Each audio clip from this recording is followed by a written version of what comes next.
मुद्देबाज देश की बात ऑन पॉलिटिकल डिमांड में फिर से एक बार आपका स्वागत है। और आपको बताना चाहूंगा यहाँ पे कि जिस तरह से अकेला चना भाड़ नहीं फोड़ता, उसी तरह से एक और छोटी सी सूक्ति है, अनेकता में एकता भारत की विशेषता। इस पंक्ति को चरितार्थ कर रही है गुजरात की पूनम बेन। गुजरात वही राज्य जहाँ से भारत के प्रधानमंत्री नरेंद्र मोदी आते हैं। वहां से चलकर झारखंड की राजधानी रांची के मोराबादी मैदान में जो पलाश महोत्सव लगा है, वहां पे एक छोटा सा काउंटर लगाई है पूनम बेन और कुछ सामान लेकर आई हैं। वो सामान किनके द्वारा बनाया गया है, किन्होंने बनाया है और उसको मार्केट कैसे उपलब्ध कराया जा रहा है, इसके बारे में ही नहीं जानेंगे, बल्कि महिला सशक्तिकरण को कैसे आर्थिक समृद्धि से जोड़ रही है, इसके बारे में भी आपको बताएंगे और जानेंगे।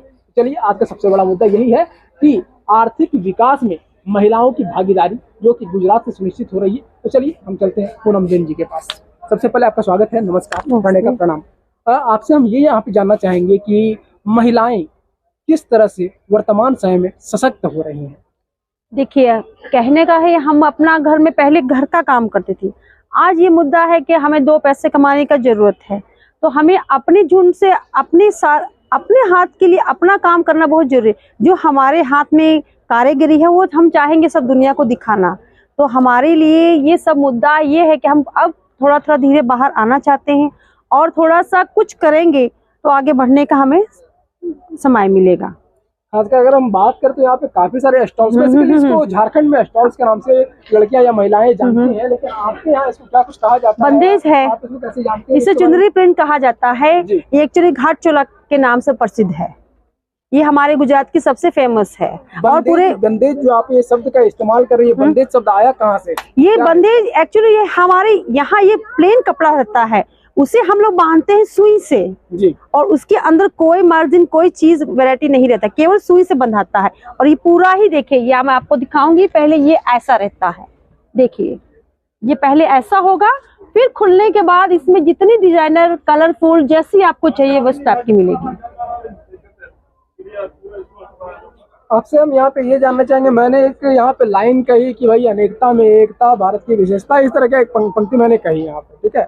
अनेकता की अगर बात करेंगे तो अलग अलग लोग, अनेक लोग मिलके एक सूत्र में बंधते हैं और वो एकता का परिचय देते हैं। लेकिन यहाँ पे महिला समूह की हम बात करेंगे, ठीक है।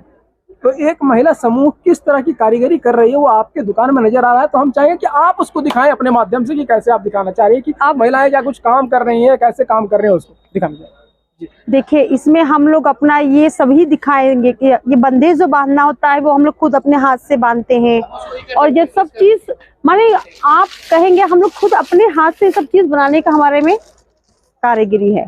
ये सब हमारे अपने ही कारीगर बनाते हैं। लेडीज है, बच्चे हैं, हम लोग सब जून में इस सब चलना पड़ता है। हाँ, बैनर भी से गुजराती समाज। एक बहुत बड़ा सवाल आ जाता है यहाँ पे, बहुत बड़ा सवाल आ जाता है पूनम जी, कि आखिर महिलाएं घर का भी काम कर रही हैं और बाजार में सामान भी उपलब्ध करवा रही हैं, इसके अलावा मार्केटिंग भी कर रही हैं। कैसे ये पॉसिबल हो पाता है कि भैया घर भी देखेंगे बाहर भी देखेंगे? देखिए, पॉसिबल सब चीज है। नारी के पास शक्ति ही इतना है कि हर चीज का पॉसिबल कर सकते हैं। अगर हर स्त्री सोच के चलेगी तो हर काम हो सकता है, ना सोचेंगे तो कुछ भी नहीं होगा।